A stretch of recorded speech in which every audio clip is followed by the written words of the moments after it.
Hello guys, hope we are all doing well, fine and wonderful.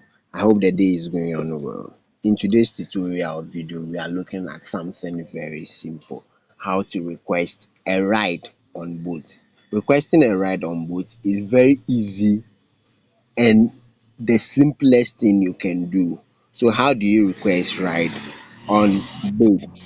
These are the steps to follow. Since we've already opened our app, you just tap the where to.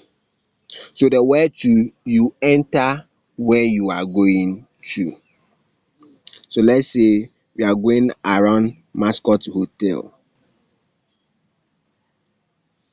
So you see the price with the various categories both has. The one you are comfortable with, then you select it.